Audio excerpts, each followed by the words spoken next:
All right, let's dive in. Today, we're going to get inside the head of the social overthinker. To really figure out why a totally normal conversation can sometimes feel, well, so ridiculously complicated. So, does this sound familiar at all? Why did I say that? Ugh, it's that little voice, right? The one that pops up on the drive home, or maybe when you're trying to fall asleep. And it just will not let that one tiny moment go. Yeah, you get stuck on that one awkward pause, or that joke that didn't quite land, or maybe that thing you said that you just wish you could snatch right back out of the air. And your brain, it just slams the replay button over and over. It is exhausting. But here's the thing. What if you could actually understand the science behind why your brain is doing this to you? Well, that's exactly what we're going to do.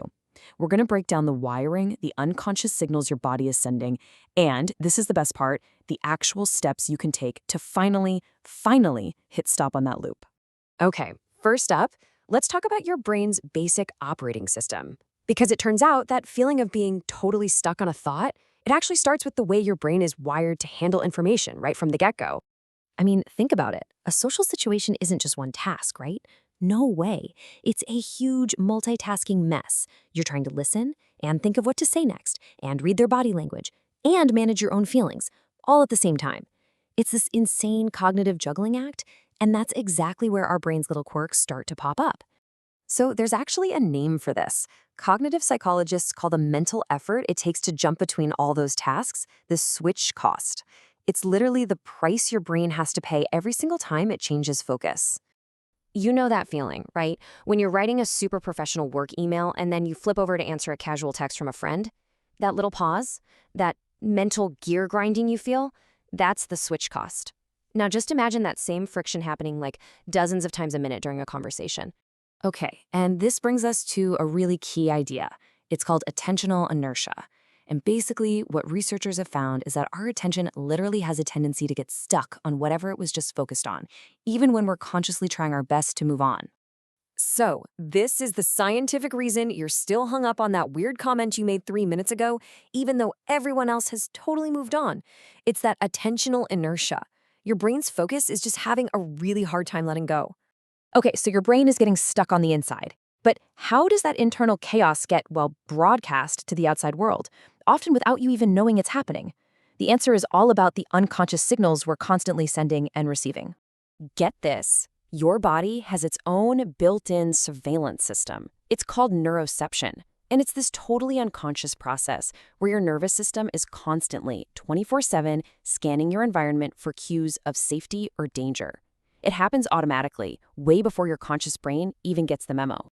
So what's this system looking for? Well, a huge piece of the puzzle is someone's tone of voice.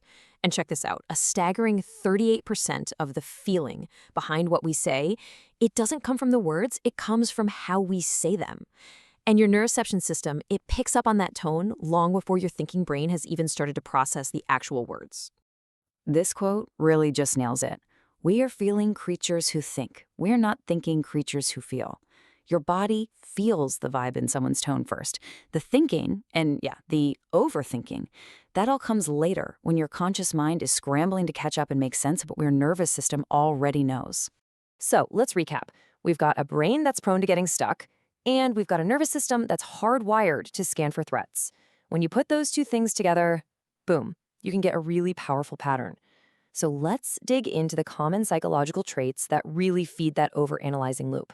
All right, psychologists point to a few really common patterns here. First up, perfectionism. That need to have a totally flawless conversation, which makes you obsess over every tiny little mistake. Then you've got hypersensitivity to nonverbal cues. That's basically your neuroception system on overdrive, seeing danger where there might not be any. And of course, this often comes with a big dose of self-consciousness and a real need for validation.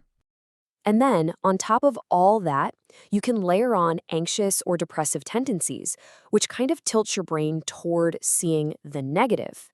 This is where you get something called catastrophizing. That's when you assume one tiny little misstep means the other person absolutely hates you now. It all just snowballs into this really powerful feedback loop of social anxiety. But here is the most important part of all of this. This is not a personal failing, okay? It's just a pattern, a combination of brain wiring and habits. And the beautiful thing about a pattern, it can be broken. Once you understand the why, you get the power to change the how. So let's look at some actual tools you can use. So how do you actually break the loop? Okay, here are 5 super practical steps. You can ground yourself in the present moment. That's a direct way to fight that attentional inertia we talked about. You can challenge those anxious thoughts with cold, hard facts. You can even try this one. Set a worry timer. Give yourself 10 minutes to totally overthink, and then you stop. But maybe the most powerful tool of all is the 90-10 rule. You actively decide that 90% of your self-worth comes from you and your own values, and only 10% comes from what you think other people think of you. Ultimately, it might all boil down to this really simple but incredibly powerful idea. Accepting that, hey, I'm not everyone's cup of tea. Just letting that sink in, it gives you this incredible freedom to just be yourself without feeling all this pressure to perfectly manage every single interaction. So the next time your brain gets stuck in that replay loop, just try it. Gently remind yourself, you know what? I'm not everyone's cup of tea. And just see what that changes for you.